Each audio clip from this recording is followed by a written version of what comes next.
नमस्ते दोस्तों। आज मैं आपके लिए लेकर आया हूं एक ऐसी जानकारी, एक ऐसा अपडेट, एक ऐसा आंदोलन जो सिर्फ किसी एक राज्य या किसी एक वर्ग की आवाज नहीं है, बल्कि पूरे देश के करोड़ों परिवारों की धड़कन बन चुका है। जब देश के हर कोने से बुजुर्ग पेंशनर, वे लोग जिन्होंने अपनी पूरी जवानी अपने परिवार की खुशियों को, अपने स्वास्थ्य को, अपनी नींदों को देश की सेवा में लगा दिया, आज जब वे न्याय की उम्मीद में सड़क पर उतरते हैं, तो यह सिर्फ एक आंदोलन नहीं रहता, यह एक लड़ाई बन जाती है। अस्तित्व की लड़ाई, सम्मान की लड़ाई, भविष्य की सुरक्षा की लड़ाई।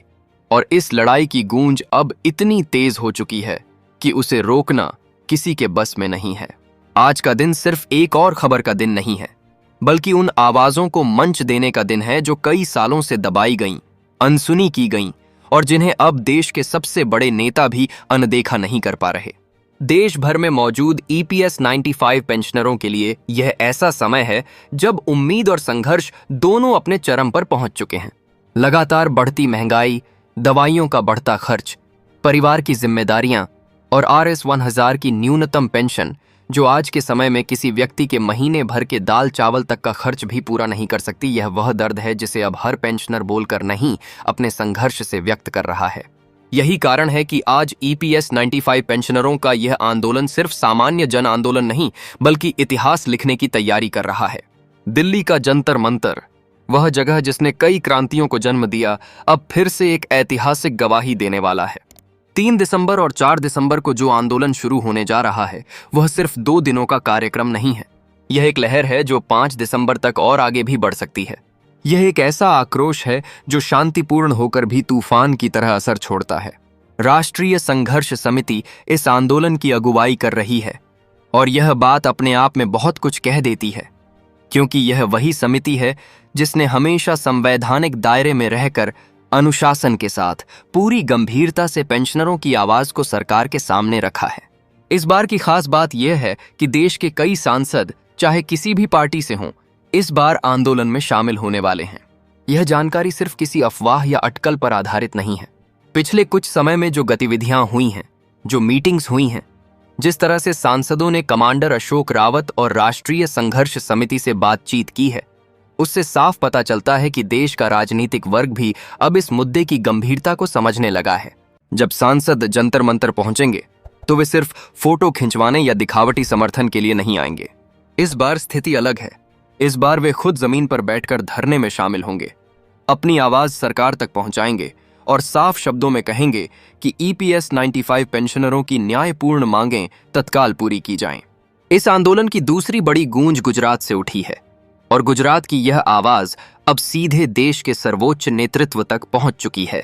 श्री RC पटेल और BK चौहान के नेतृत्व में पेंशनरों का एक बड़ा प्रतिनिधिमंडल आगे आया और एक बेहद विस्तृत, सटीक और मजबूत मांग पत्र तैयार किया गया।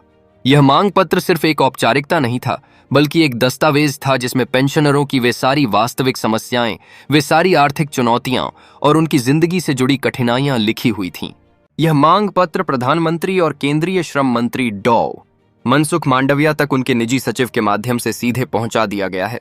और यह घटना इस आंदोलन को एक नया मोड़ देने वाली है, क्योंकि जब किसी मुद्दे की आवाज सीधे प्रधानमंत्री के कार्यालय तक पहुंचती है, और वह भी इतनी सुव्यवस्थित तरीके से, तो यह संकेत होता है कि अब मामला सिर्फ धरने प्रदर्शन तक सीमित नहीं रहेगा, बल्कि निर्णय प्रक्रिया के केंद्र में पहुंच चुका है।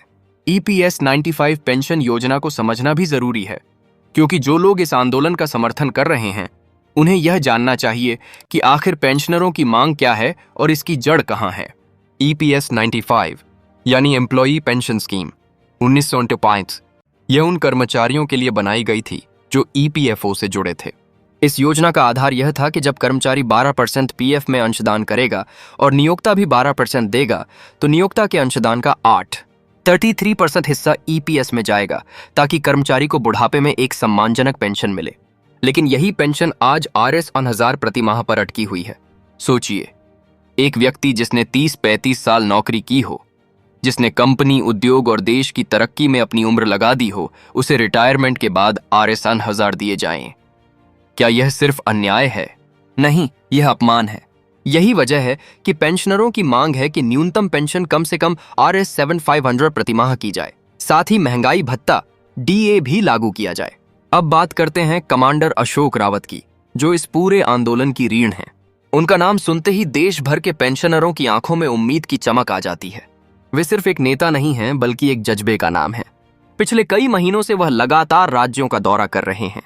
चाहे महाराष्ट्र हो, उड़ीसा हो, पश्चिम बंगाल हो, उत्तर प्रदेश हो, मध्य प्रदेश हो, हर जगह वह पेंशनरों से मिल रहे हैं, उनकी समस्याएं सुन रहे हैं, उन्हें आंदोलन के लिए तैयार कर रहे हैं। संभाजीनगर की हाल की सभा इसका बड़ा उदाहरण है, जहां उनकी मौजूदगी ने पेंशनरों को इस कदर प्रेरित किया कि वहां से हजारों लोग इस आंदोलन का हिस्सा बनने को तैयार हो गए।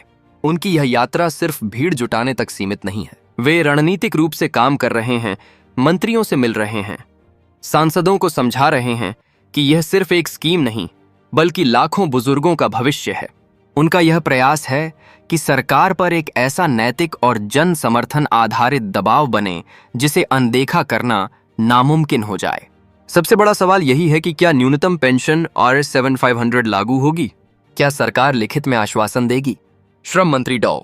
मनसुख मांडविया ने बैठक में सकारात्मक संकेत दिए थे। उन्होंने कहा था कि समिति की सिफारिशों पर जल्द कार्रवाई की जाएगी, लेकिन अभी तक यह बात लिखित में नहीं आई है। यही वजह है कि पेंशनर लगातार आंदोलन करने को मजबूर हुए हैं। उन्हें भरोसा चाहिए, कोई मौखिक वादा नहीं। हाई लेवल कमेटी की रिपोर्ट भी सरकार के पास पहुंच चुकी है। समिति ने साफ कहा था कि पेंशन बढ़ाया जाना चाहिए, लेकिन अभी तक इन सिफारिशों को लागू नहीं किया गया है। पेंशनरों को लगता है कि सरकार उन्हें बार बार इंतजार करवा रही है। उनकी जिंदगी में इंतजार की गुंजाइश अब बहुत कम बची है। इसलिए यह आंदोलन अब निर्णायक मोड़ पर पहुंच चुका है। 3 और 4 दिसंबर को जंतर मंतर पर जो दृश्य दिखने वाला है वह अविस्मरणीय होगा। देश भर से बुजुर्ग पेंशनर कड़ाके की ठंड में बैठेंगे अपने अधिकारों के लिए। सांसद उनके साथ बैठेंगे। राष्ट्रीय संघर्ष समिति की नेतृत्व टीम रणनीति बनाएगी और इस बार पूरा देश देखेगा कि किस तरह बुजुर्गों का यह शांतिपूर्ण संघर्ष इतिहास लिखता है। इस आंदोलन की टाइमिंग भी बेहद सटीक है, क्योंकि कुछ ही दिनों में संसद का शीतकालीन सत्र शुरू होने वाला है। सांसद इस मुद्दे को संसद में उठाएंगे और सरकार पर दबाव बढ़ेगा। अब बात इस आंदोलन के संदेश की। यह सिर्फ पेंशनरों का मुद्दा नहीं है, यह उन सभी कर्मचारियों का मुद्दा है जो आने वाले समय में रिटायर होंगे। अगर आज न्याय नहीं मिला तो कल कोई और पेंशनर भी इसी तरह सड़कों पर उतरने को मजबूर होगा। इसलिए इस आंदोलन को सिर्फ एक वर्ग की लड़ाई समझकर न छोड़ें। यह हर भारतीय कर्मचारी का भविष्य है। इस आंदोलन को सोशल मीडिया पर शेयर करना, लोगों तक पहुंचाना, यह हमारी जिम्मेदारी है। क्योंकि जब किसी न्यायपूर्ण मांग के साथ जनता खड़ी होती है तो सरकारें भी सुनने को मजबूर होती हैं। पेंशनरों की आवाज को दबाया नहीं जा सकता, क्योंकि जब लाखों लोग एकजुट होकर बोलते हैं तो आवाज सिर्फ गूंज नहीं बनती, वह चीख बन जाती है जिसे कोई भी अनसुना नहीं कर सकता। जंतर मंतर पर 3 और 4 दिसंबर को जो कुछ भी होगा वह आने वाली पीढ़ियों के लिए मिसाल बनेगा। यह आंदोलन सिर्फ बहस या दस्तावेजों तक सीमित नहीं रहेगा, यह दिलों और भविष्य पर असर डालेगा। और यही वजह है कि हम सबको इस आंदोलन का हिस्सा बनना चाहिए, किसी न किसी रूप में। और अंत में दोस्तों, याद रखिए कि न्याय देर से भले मिले, लेकिन अगर एकजुटता मजबूत हो तो न्याय जरूर मिलता है। धैर्य, अनुशासन और एकता, यही इस आंदोलन की ताकत है। जब तक सरकार लिखित में स्पष्ट घोषणा नहीं करती, तब तक यह आंदोलन जारी रहेगा और यह आवाज और भी बुलंद होती जाएगी। आप सभी का बहुत बहुत धन्यवाद। जय हिंद।